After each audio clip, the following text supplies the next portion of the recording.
Well, Donald Trump has thrown an absolute curveball into the negotiations between Canada and the US and our upcoming trade agreement, or at least we hope that there would be a trade agreement made here. It seems like all talks have now stopped, and it's a result of a tax that Canada has recently implemented, one that other countries have implemented as well, called a digital services tax. America has a big problem with this. Now, you might have heard this news, but you may not have heard the way this is all connected to a big tax that we were expecting to get on all global investors in US companies, US stocks, dividend paying stocks, as well as US real estate. Taxes that could see people paying tens of thousands of dollars more than they would otherwise have been. So let's take a look at exactly what's going on here. Today, Trump made a Truth Social post, and in it he said, and I quote, "We have just been informed that Canada, a very difficult country to trade with, including the fact that they have charged our farmers as much as 400% tariffs for years on dairy products, has just announced that they are putting a digital services tax on our American technology companies. This has been announced for quite a while, and it's been a long time coming, but it is just now being implemented and implemented retroactively." He continues to say, "This is a direct and blatant attack on our country. They are obviously copying the European Union, which has done the same thing and is currently under discussion with us also. Based on this egregious tax, we are hereby terminating all discussions on trade with Canada, effective immediately. We will let Canada know the tariff that they will be paying to do business with the United States of America within the next 7-day period." They're going to tell Canada unilaterally, apparently. Thank you for your attention to this matter. And passed.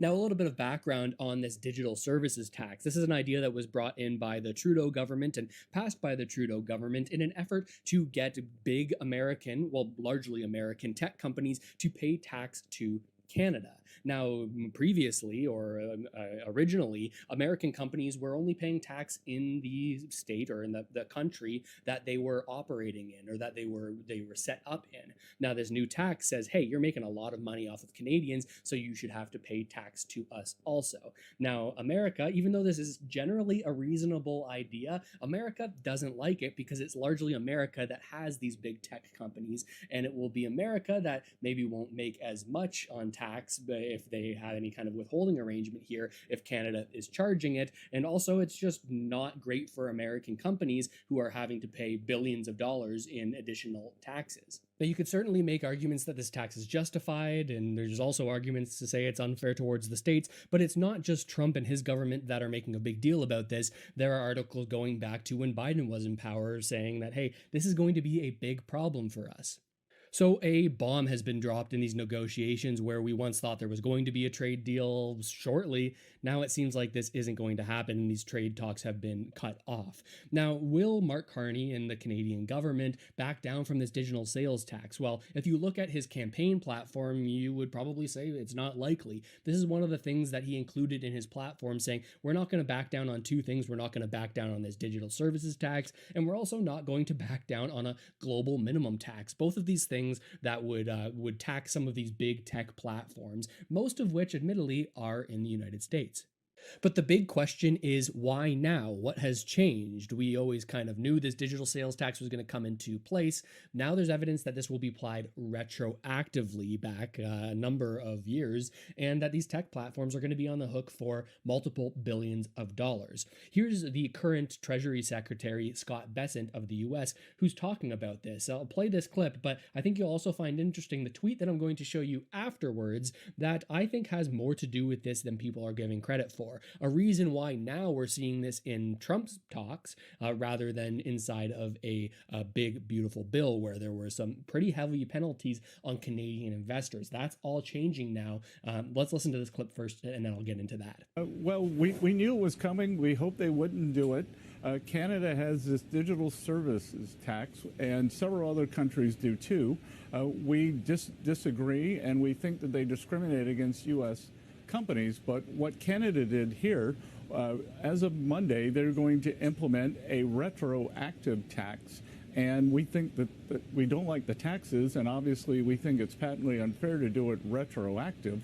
This was something from the Trudeau years, so we were hoping as a sign of goodwill that the new Carney administration would at least put a break on that during the trade talks. They seem not to have. President Trump has responded, and my inclination is that Ambassador Greer over at USTR will be starting a 301 investigation into the digital services taxes to determine the amount of harm to the U.S. companies and the U.S. economy in general. Why is a Section 3? So Scott Bessent here on CNBC talking about how America sees this as unfair, especially because this tax will be applied retroactively. They say, hey, we're in negotiations right now. Why are you continuing on with this new tax that's coming into play? Now, again, you can make arguments on either side for this being a fair tax. Maybe you should be paying money to the government in which the people that you're making money off of, where they live, to help those people out. There's an argument to be made there, but also a similar argument to be made that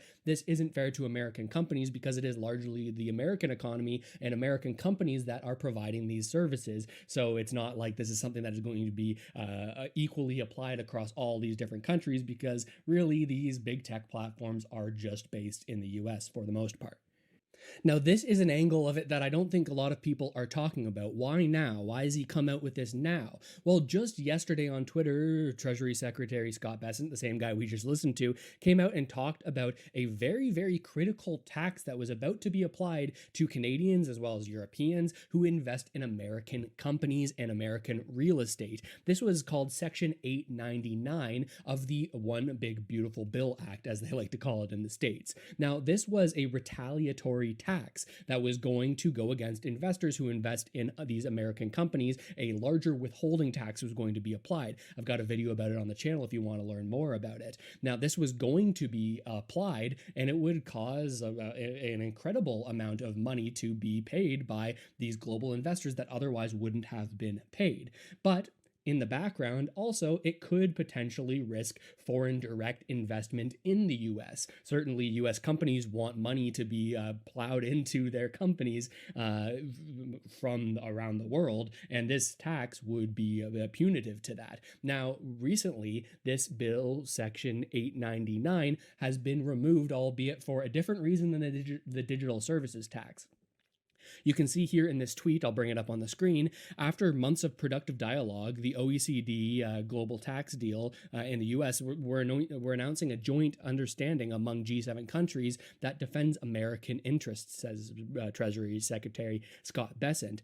He says that this global minimum tax, they go down here to explain it, that the global minimum tax that was going to be applied will not be applied to American companies. So this was about a global minimum tax, another tax that was going to be applied to some of these major international companies, albeit largely based in the States. But they say they're removing Section 899, which also was a punitive tax for the digital services tax, this tax that Trump is now getting really angry about. Previously, this tax was getting attacked by this Section 899. It was some sort of leverage to hold over the Canadian and other governments to say, hey, cut out this digital service tax nonsense, because otherwise your investors are going to have to pay us a larger withholding tax on their investments. Now that, because of this deal with the global tax that Scott Bessent is talking about here, well, now that 899 leverage for the digital services tax is no more. So if that section is removed, how can these companies get the American government to look out for them? And the only way to do so now seems to be Trump going out here and saying, we're going to just end all talks with Canada over this digital services tax. We figured out the global minimum tax thing with the OECD countries, but now we got to go at these other countries about the digital services tax in a different way. And that's why I think this is happening now instead of earlier. Now, will the Canadian government back down? It remains to be seen. We haven't heard any new statements since this big bomb has been dropped. But recently, the finance minister in Canada said, hey, we're not going to back down on this digital services tax. We're going to go ahead with it. He calls it a neutral tax, which isn't directed towards any particular country, which is fair. This is a tax that's going against everybody. But the thing that is applied mostly to are these big companies in the States. So again, there is an argument there that it actually isn't as broadly applied to other countries as it is the States. Now, the Foreign Affairs Minister Anita Anand said in an interview today that Canada will continue to press in terms of Canadian interests.